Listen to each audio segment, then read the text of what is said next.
உஸைத் இப்னு ஹுலைர் ரலியல்லாஹு அன்ஹு. இந்த சஹாபி என்ன செய்றாங்கன்னா, ஒரு நாள் தங்களுடைய வீட்டுல இரவு நேரத்துல இருந்து உட்கார்ந்து பக்கரா சூரா ஓதுறாங்க. எந்த சூறாமா? பக்கரா சூரா ஓதுறாங்க. பக்கத்துல குதிரையை கட்டி போட்டிருந்தாங்க. இவங்க ஓதுற சப்தத்தை கேட்டு குதிரை என்ன செய்ய ஆரம்பிச்சிச்சுன்னா, மிரள ஆரம்பிச்சிச்சு. அப்படியே துடிக்குது, துள்ளுது. உடனே உஸைத் ரலியல்லாஹு என்ன செஞ்சுட்டாங்க? ஓதுறத நிப்பாட்டிட்டாங்க. பிறகு திரும்ப ஆரம்பிக்கிறாங்க. திரும்ப சத்தம் கேட்டு குதிரை என்ன செஞ்சுச்சு? திரும்ப என்ன செஞ்சுட்டாங்க? நிப்பாட்டிட்டாங்க. ஓதுறத நிப்பாட்டிட்டாங்க. பிறகு மூணாவதாகவும் என்ன செஞ்சாங்க? உஸைத் ரலியல்லாஹு ஓத ஆரம்பிச்சாங்க. அப்பையும் அந்த குதிரை என்ன செஞ்சுச்சுமா? மிரள ஆரம்பிச்சிச்சு. பிறகு உஸைத் ரலியல்லாஹு ஓதுறதை முழுமையாக என்ன செஞ்சுட்டாங்கம்மா? ஏன்னா அந்த குதிரைக்கு பக்கத்திலேயே தன்னுடைய குழந்தை யஹ்யா என்ற தன்னுடைய மகன் இருந்தாங்க. தன்னுடைய குழந்தை இருக்குது. இப்ப அந்த குதிரை துள்ளி அது குதிரை மிரண்டு அந்த குழந்தைக்கு ஆகிடுமோன்னு பயந்து ஓதுறதை என்ன செஞ்சுட்டாங்க? முழுசா நிப்பாட்டினாங்க. சரி, நிறுத்திட்டு பிறகு வீட்டுக்கு வெளியில பாக்குறாங்க, வானத்தை பாக்குறாங்க. வீட்டுக்கு வெளியில இதெல்லாம் இரவுல நடக்கிற ஒரு காட்சி. இரவுல நடக்குதுமா? பார்த்தா அந்த இருள்ல, அந்த இரவு நேரத்துல அவ்வளவு வெண்மையாக இருக்கு. ஆனா மேகமூட்டம் மாதிரி இருக்கு.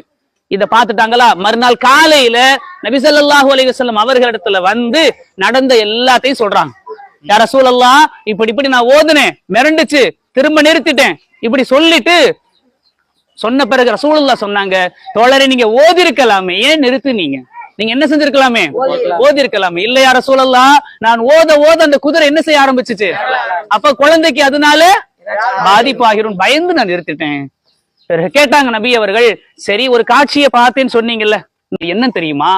தெரியலையா ரசூலல்லாஹ், தெரியலையே, பார்த்தேன், ஆனா அவ்வளவுதான், அதுக்கப்புறம் மறைஞ்சிருச்சேன்னு சொன்னாங்க ஸல்லல்லாஹு அலைஹி வஸல்லம், மலக்குமார்கள்.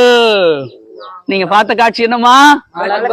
நீங்கள் ஓதுறத கேட்கறதுக்காக, நீங்கள் குர்ஆன் ஓதை கேட்கறதுக்காக வானிலிருந்து மலக்குமார்கள் உங்க பக்கத்துல வந்தாங்க.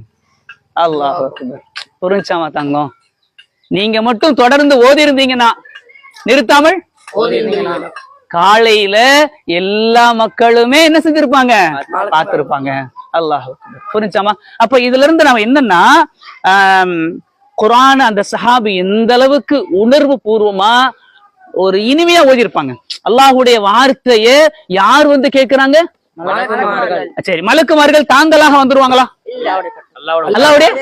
அல்லாஹ் சொல்லிதான் அவங்க பூமிக்கு வருவாங்க.